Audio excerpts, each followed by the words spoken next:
વ્યવહારથી ભગવાને કરતા કર્યું તેનો અર્થ અવળો થઈ સમજી ગયો. ના પણ એ પાછું બધો ખુલાસાથી એમને ખ્યાલ આવી ગયો કે આ વસ્તુ સાચી છે. આપણે આ લોકો ભણ્યા લોકોને ચરિત્ર મોહ ન સમજાય એટલા માટે મેં ડિસ્ચાર્જ મોહ કર્યો. ડિસ્ચાર્જ હા ચારિત્ર મોહ સમજાય નહીં એટલે ડિસ્ચાર્જ મોહ કર્યો. ચારિત્ર મોહ કોઈને આ લોકો છે ને ચારિત્ર મોહ સમજતા નથી. ચારિત્ર મોહ બોલે બધા બોલે બધા થોડુંક સમજે અમુક ભાગ ચારિત્ર મોહ, બીજો બધો ના સમજે.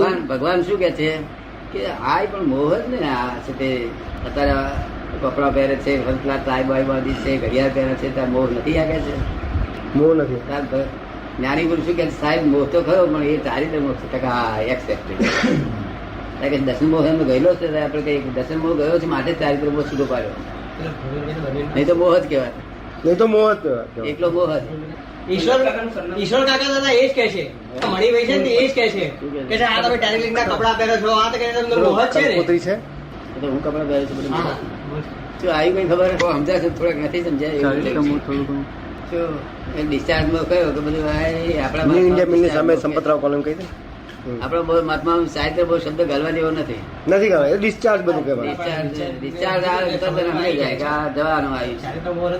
બિલકુલ સમજ પડી ગઈ. એ બરોબર પણ કહેવાય નહીં, કહેવાય નહીં. દાદા આ જૈન દર્શન વાળા કંટ્રોલ ના ચારિત્ર કે છે, કંટ્રોલ કરવો, કામ કરવો, લોભ મોહ માયાને કંટ્રોલ કરવો, એને ચારિત્ર કે છે એ લોકો. એ તો એ જાતનું ચારિત્ર અત્યારની ભાષામાં એ થઈ છે. હા ભાષામાં જ નહીં, લૌકિક ભાષામાં એને ચારિત્ર ગણાતું નથી. ચારિત્ર સંયમ હોય. સંયમ. હા સંયમ. દાદા પરમ દિવસે જે બહાર સત્સંગ થયો હતો ને તે પેલા ભાઈએ એક પ્રશ્ન પૂછ્યો હતો કે મન અને ચિત્ત વચ્ચે શું ભેદ છે, તો એનો ખુલાસો બરાબર નતો થયો. હા એ કોઈએ પછી એનો બરાબર એ નતો થઈ શક્યો.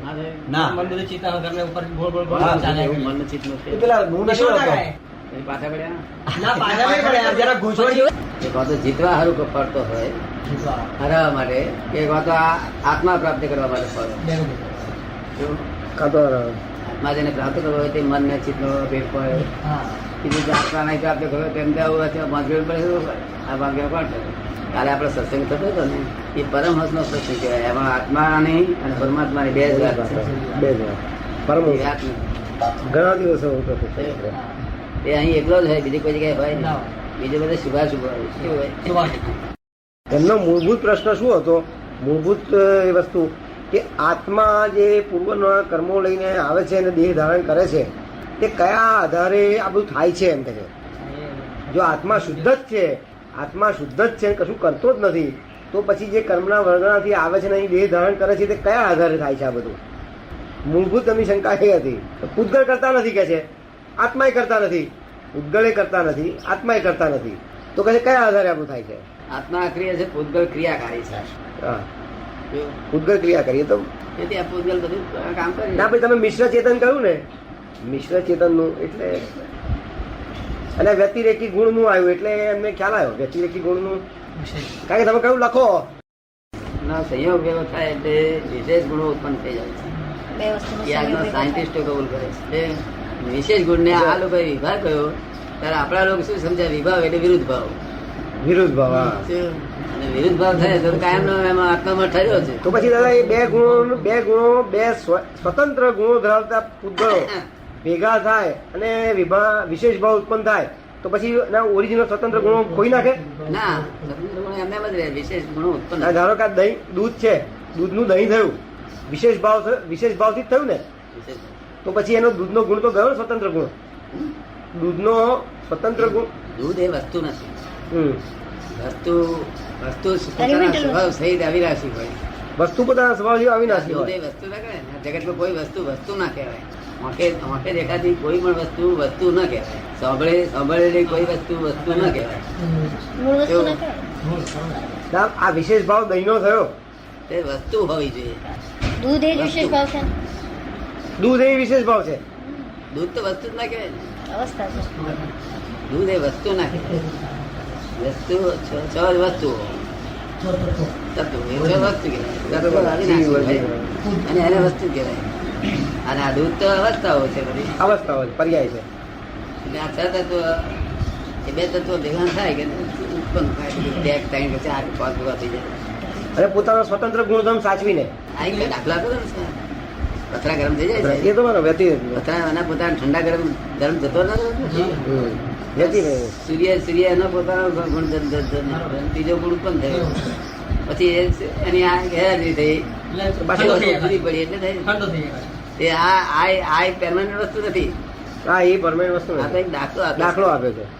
વસ્તુની તો વાત જ જુદી છે. વસ્તુ અવિનાશી ભાઈ. આ તો બધું વિનાશી, બધું જેટલું જોઈએ છે એ કરીએ છીએ આપણે. ટેમ્પરરી એડજસ્ટ કરે. આપણે વિતરાગ મૂળભૂત વસ્તુ વિતરાગ વિજ્ઞાન ને શબ્દોમાં લાવી નાખ્યું. આપણે આ પુસ્તકમાં લાવેલા લોકો, પુસ્તક ના કરતા આપણે શબ્દોમાં લાવેલું, બે શબ્દોમાં. બે શબ્દમાં જો એટલે એટલું બધું વિજ્ઞાન મોટું છે કે શબ્દોમાં લવાય નહીં, પુસ્તક રૂપે જ હોવું જોઈએ. ત્યારે બધા આપણે શબ્દોમાં લાવ્યા, કશું વાંચવું જ ના પડે, કશું કરવું ના પડે, ચાલ્યા કરે કામ. કારણ કે અક્રમ વિજ્ઞાન છે. અક્રમ વિજ્ઞાન કોનું નામ કહેવાય કે જેને શુદ્ધ નિશ્ચય અને શુદ્ધ વ્યવહાર એવો હોય તેમ શુદ્ધ નિશા શુદ્ધ વ્યવહાર સહિત હોય તે અક્રમ વિજ્ઞાન કહેવાય. આપણો વ્યવહાર શુદ્ધ કહેવાય છે. શું કહ્યું? કારણ કે તમે છે તે અમારા જોડે છીડ્યા તે છે તે જેને ચોપડે નોંધવું ન છે. હું તો શું નોંધું કે તમે નક્કી કર્યું હતું કે મારે છે સંભાવ નિકાલ કરવો છે, એ જ હું તો નોંધું. શું કહ્યું? સંભાવ નિકાલ કરવો છે એ જ ભાવ તમારા આજ્ઞામાં ભાવ હતો. પોતાની બેથી શબ્દ નીકળી આવે જુદા તે રીતે તેના કોઈ ઉપાય જ નહીં ને. તને આ જ્ઞાન બધું સમજાય છે. વ્યવહારની સમજ આપણને પડે, પણ જગત તો જેવું નીકળી જાય એવો અભિપ્રાય બંધાઈ જાય ને કે જે નિશ્ચય અને વ્યવહાર આપણે તો સમજીએ છીએ, પણ જેવું જગત તો જેવું જુએ એવું જ કહે છે ને. હા, આપણે એટલે જ કહું ને કે ગઈકાલનો સત્સંગ જગતને માટે અમારે આવું ના કહેવાય. જેની ભાષામાં ઘોષા. જેમ એમ ચાલવાનું કહે. ચંદ્રકાંતભાઈ નું મૂળભૂત પ્રશ્ન શું હતો કે આપણે ડે ટુ ડે લાઈફમાં કામ કરીએ, શેઠઈગીરી કરીએ, અહીંયા આપણે કારખાનામાં જઈએ, આ થાય, એમાં ફ્રિક્શનમાં આવીએ લોકો સાથે, ગળભાંજમાં થાય લોકો સાથે, તો તે વખતે પેલાના જે પરિણામો ઉત્પન્ન થયા અને આપણા પરિણામો ઉત્પન્ન થયા, તો પેલાના પરિણામો આપણે સારા ના કરી શક્યા એટલે આપણે એટલા ગુનેગાર થયા ને એમ કે છે. એને એટલે આપણા ભાવથી એનો અભિપ્રાય બદલાઈ જવો તમે પછી કહ્યું કે તમારો ભાવ બદલાતો નથી એટલે એને તમારે વાંધો જ નથી, પણ પેલાના બદલાયું એનું શું કે છે મારે? પેલા સામા માણસનું બદલાયું પરિણામ મારા વચનથી કે મારા કાર્યથી, તો એમાં મેં તો એને એ કહે છે તમને અમને નથી થયું બરોબર છે, પણ પેલાનું બગડ્યું એનું શું કે છે? આવી કામ તમે કરતા હોય તો તમને લાગુ થાય, તમે કરતા નથી તમને લાગુ થાય નહીં ને. એટલે કે છે આપણા સ્વભાવ આપણા વર્તનથી બધાને સારું થવું જ જોઈએ કે છે, ના એવું કહે છે. એવું એ કહે છે. આ અમને થોડા વાર દેખી કોઈ અણગમો ઉત્પન્ન થયો તેમાં એ શું કરે? એ શું કરે? 100% વાત છે. થોડા વાર દેખીને ચીડશે કે તેમાં એનો જ ભાવ શું છે? આ તો કહે છે દોષ બે કોકના આમ અજુબો થઈ ગયો, અજુબો તો ચાલે ને. તમે આમ કહો સાહેબ જમવા હેડો તોય તમે ખરા હમણાં આવ્યો પાછો. બોલો તો હું 12:30 ના જમનારો 11:30 આવી બોલો છું. તમને જ્યાં દુઃખ નહીં થાય, તમને દુઃખ થવાનું કારણ જ કેવો નથી. તે દુઃખ ના કારણોમાં ઉભા રહ્યા છો, તેમાં અમને ધોરાવા દેખી શું કરશે? એટલે એને દુઃખ છે ને આપણે જ્યાં અહીં કરતા નથી, કરતા હોય જ્યાં સુધી તમે છો શું કે હું શું કરતું ત્યાં સુધી બધું સમજાય તમારી. બધું એવું જ હોય. એ ચંદ્રકાંત પ્રશ્ન એવો જ હોય તો મહાવીર સ્વામી થી ગોશાળા દુઃખ નથી થવું જોઈએ. હા, ગોશાળા તો નથી ઊંધી જ દિશામાં ચાલે. મારી સમથિંગ બધા જોઈ સામે બહુ દુઃખ થતું. ભગવાન થતો આ ફેર મારી આપણું જતી રહેશે. આ ના હોય ને ભગવાનનો શું દોષ? માટે મારી સામે શું કે એ એનું પોતાનું વરી લીધેલું દુઃખ છે, મારું આપેલું નથી. આ વરી લીધેલું છે. શું જેમાં ખાવા પીવાનું વરે છે ને એવું દુઃખ પણ વરે છે. આ ખાવા પીવાનું વરે છે ને વરી જાય ને દુઃખ વરી લે, એવું દુઃખ એ વરી લાવે. ઉપાર્જન કરે. વરી લાવેલા દુઃખ ને કોઈ શું કરે? મારી સામે કે ભાઈ એનું દુઃખ વરેલું તેને હું શું કરું કે છે. પણ એ ગયા ભાવનું કર્મનો કોઈ એ બરોબર છે. એ તો રોણું બંધ છે, એ તો સમજાય. એ તો રોણું બંધ છે, એને તો બહુ સમજ. આ તો કઉ છું કે જો આપણાથી કોઈને દુઃખ ના થવું જોઈએ તો ભગવાન હતા પેલા તો, કોઈને ના થવું જોઈએ તો મારી પોતાની ગોશાળા હાજરીમાં ગોશાળાને બહુ જ દુઃખ થતું હતું. અત્યંત દુઃખ. હવે એ ચંદ્રકાંત મારી ભગત જાણતા હતા ઘણી વાર બહુ દુઃખ થાય. તેથી દુઃખ ને લઈને એવું બોલતો હતો કે આ મહાવીર આવા છે તે વાત છે. ઊંધું જ બોલે. મહાવીર સ્વામી શું કરું તો આપવા ખરા? હા તો હકીકત ભાઈ તમારે ના દુઃખ થાય એવું ઊભી થાય. એ ચાલી જાય. એ કહે છે કે એનું વરી લીધેલું દુઃખ છે કે છે. શું કહે છે? વળી લીધેલું છે. આ મારું આપેલું નથી. હા વરી લીધેલું છે. ઇમ્પોર્ટન્ટ વસ્તુ એ છે. મારું આપેલું દુઃખ અને એનું વળી લીધેલું દુઃખમાં બહુ ફેર છે. બહુ મોટું છે વાક્ય. એ સમજાવો દાદા, હે? એ સમજાવો કોઈ એ સમજાવે કે છે મારું આપેલું દુઃખ નહીં. આપેલું અને વરી લીધું બધા. વળી લીધેલું દુઃખ એટલે શું? આ સાથે અત્યારે સાથે તમે હળવો ઝાડ બહાર જમતા હોય અને એક દાડો કોઈ આવ્યો તો જમવાનું થઈ ગયું વહેલું અને તૈયાર થઈ ગયો તો બોલા હાલો કે છે કીર્તિભાઈ જમવા ટાઈમ થઈ ગયો હાલો કે છે અત્યાર સુધી બેસી રહ્યા છો ત્યારે તમે કહો ભાઈ મારી નથી જમવા મને અત્યારે શું કા કરે છે મને એવું એ તમને દુઃખ જે થયું ને એ વળી લીધેલું છે એ કઈ દુઃખ આપવા આવ્યો નતો એ તો કહે છે જમવા આવ્યો સાહેબ એ તો બિચારા જવાબ આવ્યો હા. વાત છે. બીજાના સુખની ઈર્ષા થાય એ પણ વરી લીધેલું જ કહેવાય ને. બીજાના સુખની ઈર્ષા થાય આપણને. બીજાના સુખની ઈચ્છા તમારે રાખવાની છે. હા, એટલે એ વળી ઈર્ષા, લીધેલું જ છે. ઈર્ષા. બીજાના સુખની ઈચ્છા કરો ના તો તમે સુખના દાતા છો એમ. હું ઈર્ષા કહું, ઈર્ષા. ઈર્ષા અદેખાઈ. અદેખાઈ એ તો હોય જ ને. એટલે વરી લીધેલું થાય ને.